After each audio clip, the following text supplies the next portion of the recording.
everyone. In continuation of our report, so I am Mr. GeraldEmplomaAvP to discuss about the cognitive sides of the Bloom's taxonomy and the Blackwell and Anderson. So, in the revised cognitive taxonomy, Anderson and Blackwell identified 4 levels of knowledge. Ilan yun? 4 levels of knowledge, including factual knowledge, conceptual, procedural, and metacognitive knowledge, like what we have seen in our class course. This is the summary of the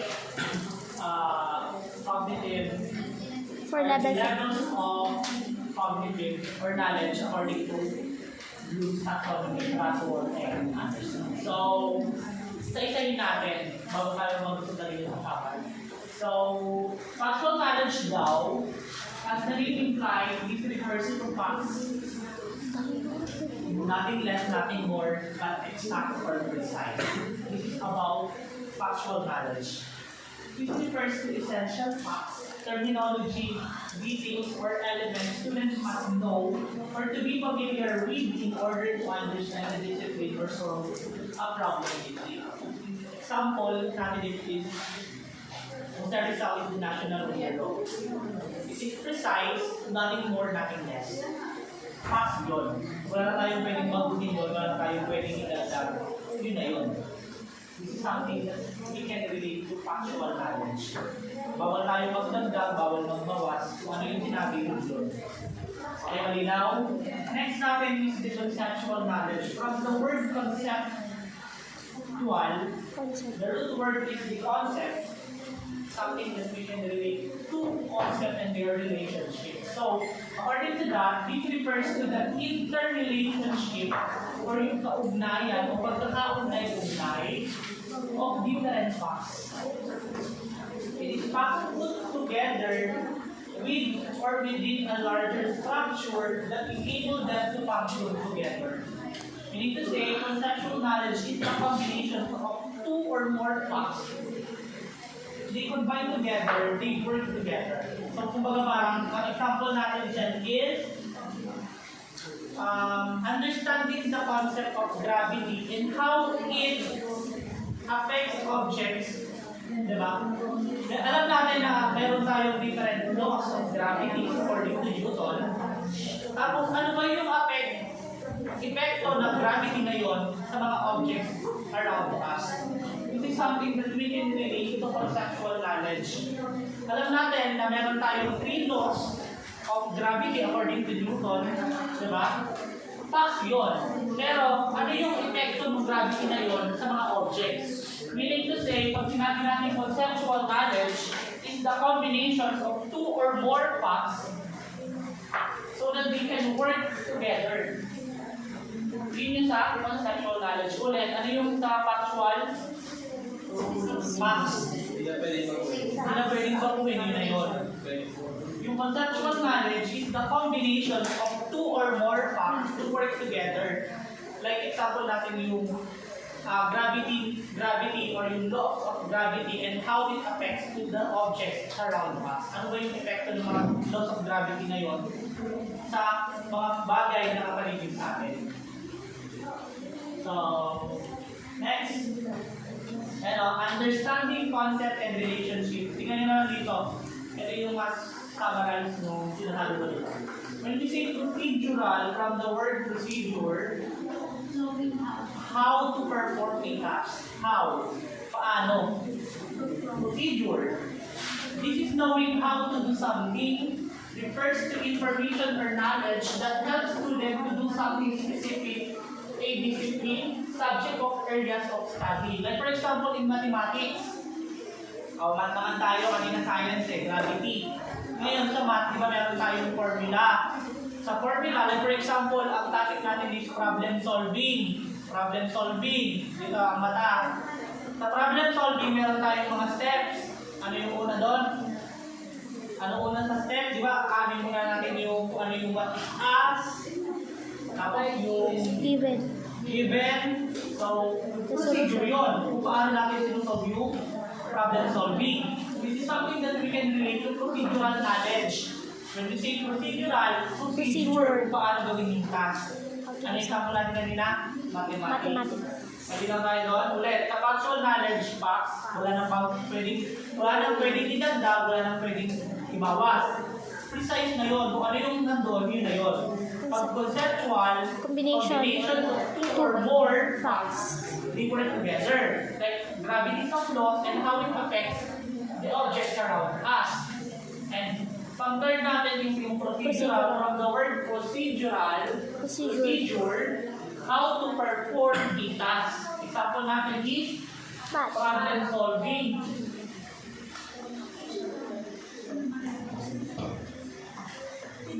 Now, sunod natin na levels of knowledge is about the metacognitive knowledge.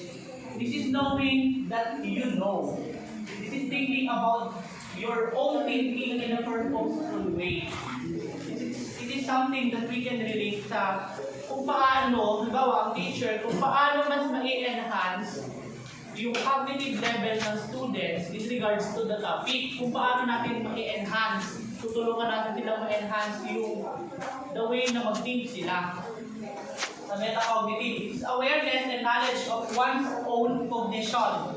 It is a reflective knowledge about how to go about solving problems and cognitive tasks. Ano ba yung mga real-life scenarios na pwede natin i-relate na pwedeng makapagbigay sa kanila kung paano mag-isip ng mas malalim in a deep way. Diba?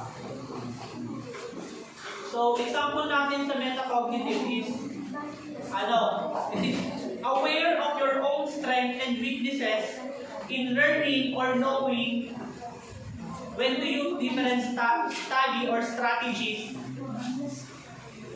Yun yung example natin. Diba? As a teachers, dapat alam natin yung strength and weaknesses ng students natin. Kung saan tayo mag-focus at saan tayo magbibigay ng pansin. Like for example, di ba, nagkakaroon tayo ng different assessment. Yun.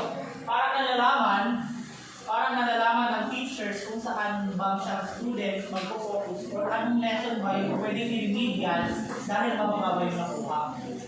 Yun yung sa metacognitive knowledge. So, as shown in table 1, in the revised cognitive taxonomy, the cognitive process starts with remembering, like what Mr. Bilardo discussed a while ago, and end with creating knowledge along factual, conceptual, procedural, and metacognitive dimensions. Ulitin natin, pag sinabing factual, it is something that we can relate to facts, nothing more, nothing less. Facts, yun na yun. Conceptual combination of two or more facts. Procedure, knowing how to perform tasks, procedures. And metacognitive is understanding deeper and regulating one's own thinking and learning process. Hindi na tayo dun, ha? Kuya, parang palalim. Palalim siya. So, sa metacognitive, yun yung pag-enhance ng teachers in regards to thinking of students, kung paano ba may-enhance yung kung saan siya mahina, magpo-focus, understanding and regulating one's own thinking and learning process. Parang yung apat parang palalim yung palalim na from facts lang. Dito kasi parang remembering lang ito, facts. Alam na natin na bilista lang National Bureau. Facts yun. Tapos pag sa conceptual naman, concepts, mas malalim na palalim na sa ito. Yun yung level of knowledge na meron ng students. So, in table 1.2, revised version from original by Anderson and Blackwell, 2001 lang, kasi yung Bloom's taxonomy is 1956. So, factual knowledge or yung tinatawag natin basic information. Kasi basic information, di ba? Yung mga different facts natin is the basic information that students acquire from elementary high school up to the college. So, knowledge of terminology, including the vocabulary terms, is factual knowledge yun. Yung mathematical symbols like addition, subtraction, and so on and so forth. And difficult sequential notations or yung different nodes, kung ilan yung sukat ng nodes sa isang line, then the alphabet. Yun yung mga basic knowledge of terminology that part siya ng factual knowledge. Then, knowledge of specific details and elements, components of the food pyramid, name of the congressional representative, major battle of World War II. Yun. Knowledge of specific details and elements. When we say knowledge of specific details, di ba sa ito yun, no? Components of the food pyramid. Ano ba yung mga components ng food pyramid? We have grow, and glow. So, naka-distinguish na yun. Name of congressional. Sa Rizal, meron tayong mga, di ba? From 4th Congress, 2nd Congress, and 3rd Congress, and so on and so forth. So, naka-distinguish na siya in detail, or naka-specific in details na yung information dito. Malinaw? Okay, next. Sa conceptual knowledge is the relationship among pieces of a larger structure that make them function together. So, knowledge of classifications and categories, division, species of animals, different kinds of arguments, geological era. Knowledge of principles and generalizations, we have types of conflict and censure, Newton's laws of motions, principles of democracy, knowledge of theories, models, and structures. We have theories of evolution by Charles Darwin, economic theories by Adam, yung hierarchies of needs, like that. And DNA models, we have DNA models, meron tayo din, di ba, yung the genetics, something like that. So, this is something that we can train through conceptual knowledge or the combinations of two or more boxes that work together. You know, parang summarize lang siya no explanation of it. Then, when we say procedural knowledge, is how to do something. So, how to do is something that we can relate to the procedures of doing something. Diba? So, knowledge of function, which is specific skill, and algorithm. So, procedure for solving quadratic equations, technicolors for oil painting, serving available. So, all of these examples have procedures in doing that. So in procedural knowledge, ulit-ulitin ko lang, it's procedure. So, knowledge of subject, specific techniques and methods, we have literary criticism that we have already discussed in the different subjects like literature and Filipino, meron din tayo yan. Analysis of historical documents, mathematical and problem-solving methods. So, procedures pa rin yun. Kasi sa pag-critic ng literary, meron procedures in that. Tapos, analysis of historical documents, meron din procedures. So, procedures yun. Knowledge of criteria for determining when to use appropriate procedures, which includes methods appropriate for different kinds of experiments. Experimentation, meron tayo tinatawag na scientific methods. May process or procedure. Statistical analysis procedure used for different situations. Syllabus guidelines for different genres of writing. So, procedures pa rin yun.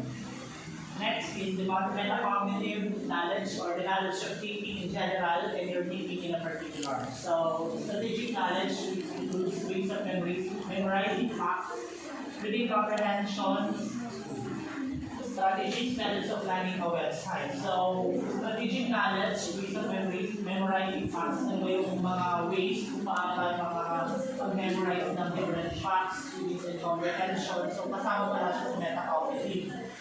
Then, knowledge about cognitive tasks, including appropriate contextual and traditional knowledge, different reading demands of textbooks and novels, thinking ahead when using an electronic database, differences between writing emails and writing business letters, and self-knowledge, which includes need for a diagram or charts to understand complex processes, better comprehensions, and quick environments, side environments, rather, the discuss ideas in someone before writing an essay. So, in overall, this is the summarized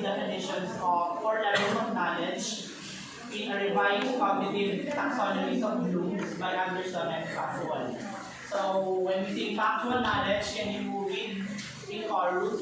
Specific information, conceptual knowledge, understanding concepts and relationships, Next. procedural knowledge, knowing how to perform tasks, Next. metacognitive knowledge, understanding and regulating one's own thinking and learning process. Okay, thank you so much for participation. So table 1.3 is sample activities, but Ma'am Esther did not give an instruction to ano pa gagawin or hindi. So, skip na natin siya. So, punta tayo sa table 1.4, examples of cognitive activities. Remembering produces the right information from memory. So, sa recognizing, identify problems and diagrams of different kinds of examples. Ano lang to, examples of cognitive activities lang na pwede natin bigay sa mga students natin. Kasi, ano lang naman to medyo madali lang naman siya. So, tayo confident tayo with your neighborhood and answer any true or false of multiple choice questions. Sa recalling naman, yung name 3, 9, 10, implement English literature, write the multiplication facts, represent the chemical formula for carbon, etc. Alphabetical Next, too. in third reading, we have translate a story problem into an algebraic expression. Draw a diagram of the digestive system, paraphrase the Hawaiian nervous trees with definite speech, and exemplifying naman draw a parallelogram by an example of three of consistent style of writing and normal that is in our area. So these examples of cognitive activities is activities that we can give to our students in the future that could test their knowledge in different fields of or subject area. Next, for quantifying, we have legal numbers add or even. Diba, nagawa na natin siya during Math 1 and Math 2 rather, with the events of the second mutiny of 1857 grouping in animals in the real proper species. So sa infinite, they create passage of dialogue between two characters and make conclusion about their past relationship and so on and so forth. About pairing, ito yun, explain how art is like applying use of procedure and so on and so forth. So, yeah, applying use a procedure, executing at a column of musician number, or rather read a passage in a foreign language and have a student open house discussions. Implementing, design an experiment to see how plants grow in different kinds of soil. Tapos group videos, analyzing. So these activities or these cognitive activities, like what I have said kanina, is we can give it to our students in the future so that we can test or not the knowledge of our students in regards to different subject areas. Tulad yan, meron tayong evaluating the procedures that we applying. So that's all, and hope you learned something in regards to our levels of knowledge